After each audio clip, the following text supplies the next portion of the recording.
ഞാൻ ശ്രീനേട്ടനെ ശരിക്കും ആദ്യം കാണുന്നത് ഒരുപാട് വർഷങ്ങൾക്ക് മുമ്പ് സംവത്സരങ്ങൾ എന്നൊരു സിനിമയുണ്ടായിരുന്നു. സത്യൻ എന്നുള്ളൊരു സംവിധായകൻ ചെയ്ത ഒരു പടം. എൻ്റെ ഒരു ഫ്രണ്ട് ഒക്കെ ആയിരുന്നു ആ പടത്തിൻ്റെ പ്രൊഡ്യൂസർ. ദാറ്റ് വാസ് 85-86 ആ സമയത്തായിരുന്നു. അതൊരു വലിയ ഭയങ്കര ഓംപുരി അഭിനയിച്ച ആദ്യത്തെ മലയാള സിനിമയാണ്. പടം റിലീസായില്ല. ആ സിനിമയുടെ സമയത്ത് അന്നത്തെ ആ സിനിമയിൽ ശ്രീനേട്ടൻ, രാജൻ പി ദേവ്, ജഗദീഷ്, ഓംപുരി തുടങ്ങിയ ഒരു വലിയ താരനിര, മുരളിച്ചേട്ടൻ അടക്കമുള്ളൊരു വലിയ താരനിര അന്നത്തെ കാലത്ത് തുടക്കക്കാരായിട്ടുള്ള ആൾക്കാരുണ്ട്. ആ സിനിമയുടെ ഭാഗമായിട്ട് കുറേ ദിവസങ്ങളോട് എനിക്കുണ്ടായിട്ടുണ്ട്. അന്ന് ഞാൻ ശ്രീനേട്ടനെ പരിചയപ്പെടും. ശ്രീനേട്ടൻ തുടങ്ങുന്നത് ഭയങ്കര ഓടിപ്പിടിച്ച് ഒരുപാട് സിനിമകൾ ചെയ്യുന്ന ഒരു ശ്രീനിവാസനാണ് ഞാൻ അന്ന് കണ്ടിട്ടുള്ളത്. അത് കഴിഞ്ഞ് കാലം കുറേ കഴിഞ്ഞതിന് ശേഷം പിന്നീട് ശ്രീനേട്ടനോടൊപ്പം വടക്ക് നോക്കി യന്ത്രം എന്ന് പറയുന്ന സിനിമയുടെ ഭാഗമായിട്ട് നിൽക്കാൻ കഴിഞ്ഞിട്ടുണ്ട്. അന്ന് ശ്രീനേട്ടനായിട്ട് കുറേ കൂടുതൽ സംസാരിക്കാൻ പറ്റിയിട്ടുണ്ട്. കുറേ കാലങ്ങൾക്ക് ശേഷം ഒഴിമുറി ചെയ്യുന്നതിന് തൊട്ട് മുമ്പ് ശ്രീനേട്ടനും ഞാനും കൂടി ഒരു സിനിമയെക്കുറിച്ച് ഞങ്ങൾ ആലോചിക്കുകയും ചെയ്തിരുന്നു എന്നുള്ളതാണ്. ആ സിനിമ സന്ദർഭവശാൽ നടന്നില്ല. പക്ഷേ ഞങ്ങൾ ആലോചിച്ച സിനിമ നടന്നില്ല. പക്ഷേ അതിനൊരു കാരണമാകുന്നത്, ഒഴിമുറി ചെയ്യാനുള്ള കാരണമാകുന്നത് ശ്രീനിവാസൻ എന്ന് പറയുന്ന വളരെ കൃത്യമായിട്ട് കാര്യങ്ങൾ എന്താണെന്ന് പറഞ്ഞാൽ മനസ്സിലാകുന്ന ഒരു റൈറ്റർ ആണ് എനിക്ക് തോന്നുന്നത്. കാരണം ശ്രീനേട്ടനാണ് എന്നോട് ജയമോഹൻ്റെ ഇങ്ങനൊരു കഥയുണ്ട് എന്ന് എന്നോട് പറയുന്നത്. ഞാൻ വായിച്ച കഥയായിരുന്നു. എന്നിട്ട് പോലും അന്ന് എനിക്ക് ഓർത്തില്ല. പക്ഷെ അതിനകത്തൊരു കഥയുണ്ട് എന്ന് ആലോചിച്ച ശ്രീനിവാസൻ പിന്നീട് അതിൻ്റെ തിരക്കഥ എഴുതിയപ്പോൾ ശ്രീനേട്ടൻ അതിനകത്ത് അഭിനയിക്കാമെന്നൊക്കെ ആലോചിച്ചിരുന്നു. പക്ഷേ തിരക്കഥ എഴുതി വന്നു കഴിഞ്ഞപ്പോൾ അത് മാറി ലാലിലേക്ക് മാറുകയും ചെയ്തത്. കാരണം അതിനൊരു കാരണം ഉണ്ടെന്ന് ശ്രീനേട്ടൻ പറഞ്ഞു, എനിക്ക് ഒരിക്കലും ഇത് പറ്റുന്നൊരു സ്വഭാവമുള്ളൊരു കഥയല്ല എന്ന് പറഞ്ഞു. പക്ഷെ അതിനകത്ത് വേറൊരു രീതി, കാരണം രണ്ട് തരത്തിലാണ് ഞാൻ എപ്പോഴും പറയുന്നത്. ശ്രീനിവാസൻ എന്ന് പറയുന്ന വ്യക്തി കാണുന്ന കാഴ്ചയിലൂടെ എഴുതാൻ മറ്റൊരാൾക്ക് ഒരു കാരണവശാലും സാധ്യമല്ല എന്നുള്ള. കാരണം ശ്രീനിവാസൻ എന്ന എഴുത്തുകാരൻ കണ്ടിട്ടുള്ള അല്ലെങ്കിൽ അനുഭവിച്ചിട്ടുള്ള ജീവിതത്തിൽ നിന്നും പോകുന്ന ഓരോ കഥകളും അദ്ദേഹത്തിന് മാത്രം എഴുതുകാനും അദ്ദേഹത്തിന് മാത്രം പറഞ്ഞ് ഫലിപ്പിക്കാനും പറ്റുന്ന ഒരു കാര്യമുണ്ടെന്ന് ഞാൻ അന്ന് തിരിച്ചറിഞ്ഞ ഒരു കാര്യമാണ്. കാരണം ശ്രീനേട്ടൻ്റെ കാരണം അന്ന് ഒരുപാട് കഥകൾ ശ്രീനേട്ടൻ നമ്മളോട് പറഞ്ഞിട്ടുണ്ടായിരുന്നു.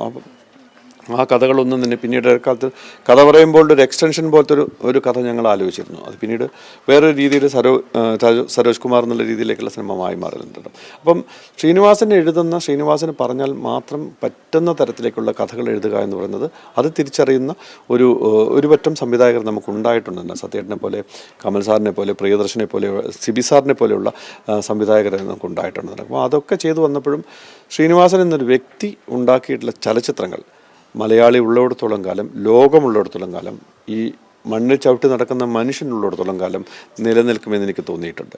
കാരണം എന്താണെന്ന് വെച്ച് കഴിഞ്ഞാൽ 80കളുടെ തുടക്കത്തിൽ എഴുതിയിട്ടുള്ള പല സിനിമകളുടെയും ഡയലോഗുകൾ ഇന്ന് പുതിയ ജെൻസി പിള്ളേരുടെ ട്രോളുകൾ ഉണ്ടാക്കാൻ ഉപയോഗിക്കുന്ന വാചകങ്ങളാണ്. അതിനകത്തുള്ള സീനുകൾ എടുത്തുകൊണ്ടാണ് അവർ പുതിയ തരത്തിൽ ഈ ട്രോളുകൾ ഉണ്ടാക്കുന്നത്. അപ്പം അന്നത്തെ ഒരു ജനറേഷനും ഇന്നത്തെ ഒരു ജനറേഷനും ഇനി വരാനിരിക്കുന്ന ജനറേഷനും ഇത് കൃത്യമായിട്ട് മനസ്സിലാവും എന്നുള്ളത് തന്നെയാണ് ശ്രീനിവാസൻ എന്ന വ്യക്തി എഴുതിയിട്ടുള്ള ചലച്ചിത്രങ്ങൾ കൊണ്ട് നമുക്ക് കാണിച്ചു തരുന്നത്. കാരണം ഒറ്റ കാര്യമുള്ളൂ, ഞാനത് വരവേൽപ്പ് പോലെയൊക്കെയുള്ള ചില സിനിമകൾ ചെയ്തപ്പോഴൊക്കെ ശ്രീൻ്റെ കൂടെ ഈ അഭിനയിക്കാൻ കൂടെ ഇരുന്നപ്പോഴും ഗുരുവിൽ ഞങ്ങൾ ഒരുമിച്ച് കുറേ ദിവസം ഒരുമിച്ചുണ്ടായതാണ്. അപ്പം മോഹൻലാലും ഒക്കെയായിട്ട് ഇരുന്ന് സംസാരിക്കാൻ പറ്റിയ സമയങ്ങളിലൊക്കെ നമുക്ക് തോന്നിയിട്ടുള്ള കാര്യം, ശ്രീനിവാസൻ കാണുന്ന കാഴ്ച മറ്റൊരാൾക്ക് കാണാൻ പറ്റാത്ത ഒരു കാഴ്ചയാണ് എന്നുള്ളതാണ്. കാരണം അദ്ദേഹം പറയുന്ന വാചകം, കാരണം ചെറിയൊരു വസ്തുവിനെ കണ്ടാൽ പോലും പുള്ളിയുടേതായ ഒരു കാഴ്ചയുണ്ടെന്നുള്ളതാണ്. ഞാൻ അതിനകത്ത് ഏറ്റവും രസം തോന്നിയ ഒരു കാര്യമുണ്ടെന്ന് വെച്ചാൽ വടക്ക് നോക്കി യന്ത്രം ചെയ്യുന്ന സമയത്ത് ഈ ഒരു വാനും അതിനകത്തൊരു പട്ടാളക്കാരൊരു വണ്ടി ഉണ്ടാക്കാൻ വേണ്ടി കൊണ്ടുവന്ന വണ്ടിയെ നമ്മുടെ നാട്ടിൽ ഈ കൊപ്രയടിക്കാൻ കൊള്ളുന്ന വണ്ടി എന്ന് പറഞ്ഞുകൊണ്ട് മാറ്റി നിർത്തിയ സാധനത്തിനകത്തുനിന്ന് അതിനകത്ത് വേറൊരു കാഴ്ച ഉണ്ടാക്കാൻ ശ്രീനിവാസൻ എന്ന് പറഞ്ഞൊരു വ്യക്തിക്ക് കഴിഞ്ഞു. കാരണം ഒരു വസ്തു കാണുമ്പോൾ അത് അങ്ങനെയും ഉപയോഗിക്കാം എന്ന് പറയുന്ന ഒരു കാഴ്ചയുണ്ടത്. അപ്പോൾ ആ കാഴ്ചകളിലേക്കെല്ലാം ശ്രീനിവാസൻ എന്ന് പറയുന്ന ആൾക്ക് സാധിച്ചിട്ടുണ്ടെന്നുള്ളതാണ്. കാരണം അതെന്തുകൊണ്ടെന്ന് വെച്ചാൽ ഞാൻ ഇപ്പോഴും എന്നും കരുതുന്നതാണ്, ശ്രീനിവാസൻ ജീവിച്ചിട്ടുള്ളത് സാധാരണ മനുഷ്യന്മാരോടൊപ്പമാണ്, മണ്ണിൽ ചവിട്ടി നടക്കുന്ന മനുഷ്യന്മാരോടൊപ്പമാണ്. അവരുടെ കഥകൾ പറയാനും അത് എഴുതാനും അത് സിനിമയാക്കി മാറ്റാനും ശ്രീനിവാസനെ പോലൊരു വ്യക്തിക്ക് മാത്രം കഴിയുന്നൊരു കാഴ്ചയാണ്. അത് ഒരു സാധാരണ ഇപ്പോൾ പറയുക എല്ലാ എഴുത്തുകാർക്കും എല്ലാ കാര്യങ്ങളും ചെയ്യാൻ പറ്റുമെന്ന് എനിക്ക് തോന്നുന്നില്ല. പക്ഷേ ഓരോ എഴുത്തുകാരനും നിന്നും വേറിട്ട് നിൽക്കുന്നത്, അയാളുടെ മൗലികമായിട്ട് അയാൾ മാറി നിൽക്കുന്നത് അയാൾ കാണുന്ന കാഴ്ചകൾ തന്നെയാണ്, അയാളുടെ അനുഭവങ്ങൾ തന്നെയാണ്. അത് ശ്രീനിവാസൻ എന്ന വ്യക്തിക്കുണ്ട്. അതുകൊണ്ട് തന്നെ ശ്രീനിവാസൻ എന്ന ചലച്ചിത്രകാരൻ മനുഷ്യനുള്ളിടത്തോളം കാലം നിലനിൽക്കുമെന്ന് കരുതാനാണ് എനിക്ക് ഇഷ്ടം. കാരണം ഭൗതികമായിട്ട് അദ്ദേഹത്തിൻ്റെ ശരീരം ഇല്ലാതാകാം, പക്ഷേ അദ്ദേഹം പറഞ്ഞു വെച്ച വാക്കുകളും പറഞ്ഞ വാചകങ്ങളും ചെയ്ത സിനിമകളുമെല്ലാം ലോകമുള്ളിടത്തോളം കാലം നിലനിൽക്കുമെന്ന്. കാരണം മനുഷ്യനുള്ളിടത്തോളം കാലം നിലനിൽക്കും. മനുഷ്യൻ്റെ ജീവിതമാണ് അദ്ദേഹം പറഞ്ഞിട്ടുള്ളത്.